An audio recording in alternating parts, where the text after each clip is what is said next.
Les éditions Sixtreed, avec l'aimable autorisation des éditions du Cherche-Midi, présentent Beignet de tomates vertes de Fanny Flagg, interprété par Sarah Louis.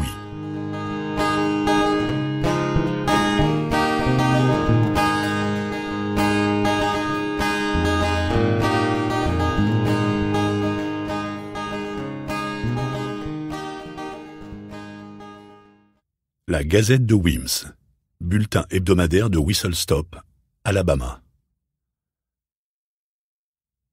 12 juin 1929, inauguration du café. Le Whistle Stop Café a ouvert ses portes la semaine dernière juste à côté de la poste où je travaille. Les propriétaires, E.G. Threadgood et Ruth Jamison, m'ont dit que l'affaire démarrait bien. E.G. fait savoir à tous ceux qui la connaissent de ne pas s'inquiéter, ce n'est pas elle qui cuisine, mais 2 femmes de couleur, Sipsy et Onzel. Et Big George, le mari d'Onzel, s'occupe du barbecue. E.G. informe tous ceux qui ne le sauraient pas encore que le petit déjeuner est servi de 5h30 à 7h30 et qu'on peut avoir des œufs au plat, du gruau de maïs, des petits pains au lait, du bacon, de la saucisse, du jambon à la sauce piquante et du café, le tout pour 25 cents.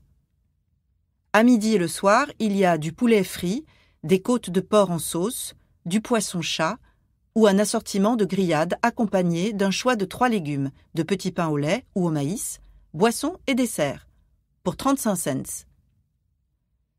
Comme légumes, on a le choix entre du maïs à la crème, des beignets de tomates vertes, des gombos, des petits navets frits, des patates douces braisées, des haricots blancs ou des haricots de Lima. Et pour le dessert, de la tarte. Ma chère moitié Wilbur et moi, nous y avons dîné l'autre soir. C'était tellement bon que le drôle se demande s'il ne va pas prendre pension au Whistle. Ah, si ça pouvait être vrai. Je passe mon temps à lui faire la cuisine, et il n'est jamais rassasié. À propos, E.G. dit que l'une de ses poules a pondu un œuf contenant un billet de $10. Dot Weems. Maison de retraite de Rose Terrace, Old Montgomery Highway, Birmingham, Alabama. 15 décembre 1985. Evelyn Couch avait accompagné son mari Ed, venu rendre visite à sa mère, Big Mama, arrivée récemment et bien malgré elle à Rose Terrace. Evelyn leur avait faussé compagnie et s'était réfugiée dans le salon des visiteurs afin de déguster en paix sa barre de nougat enrobée de chocolat. Mais à peine s'était-elle assise que la vieille dame à côté d'elle lui adressait la parole. « Vous pouvez toujours me demander qui s'est marié en quelle année et avec qui, et même comment était la robe de la mariée, 9 fois sur 10, je pourrais vous le dire. Mais jamais, au grand jamais, je ne saurais vous dire quand je suis devenue vieille. Ça m'est tombé dessus sans crier gare. La première fois que je m'en suis aperçue, c'était en juin de cette année, quand je suis entrée à l'hôpital pour me faire enlever la vésicule. Je ne sais pas s'ils l'ont gardée ou s'ils l'ont jetée à la poubelle. Il y avait cette infirmière bâtie comme un percheron qui venait de me redonner un de ces lavements dont ils ont la marotte ici, quand j'ai remarqué cette espèce de brassard à mon bras et l'inscription qu'il portait. Mrs. Cleo Threadgood, 86 ans. Imaginez-moi ça. Après ça, quand je suis rentrée chez moi, j'ai dit à mon amie Mrs. Otis qu'il ne nous restait plus qu'à attendre de claquer. Elle m'a répliqué qu'elle préférait dire « s'éteindre ». La pauvre, je n'ai pas eu le cœur de lui dire qu'on n'était pas des lumières et que, de toute façon, péter les plombs, s'éteindre ou claquer, c'était du pareil au même. Mrs. Otis et moi, nous sommes de Whistle Stop, un petit patelin à un peu moins de 20 km d'ici, à côté de la gare de triage. Ça faisait 30 ans qu'elle habitait dans ma rue.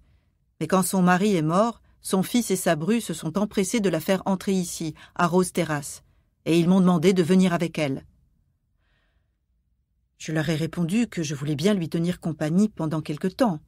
Elle ne le sait pas encore, mais je retournerai chez moi dès qu'elle se sera acclimatée. On n'est pas trop mal ici. L'autre jour, ils nous ont donné des broches fantaisie pour la Noël. La mienne est une grappe de petites boules rouges, et celle de Mrs. Otis représente un Père Noël.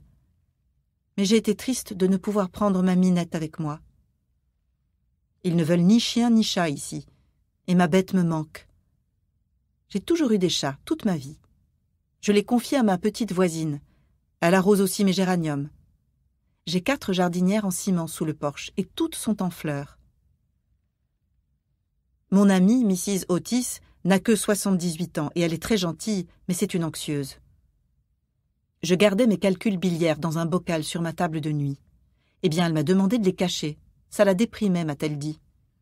Mrs. Otis est fragile. Moi, comme vous le voyez, je suis solide. Une forte ossature et bien rembourrée.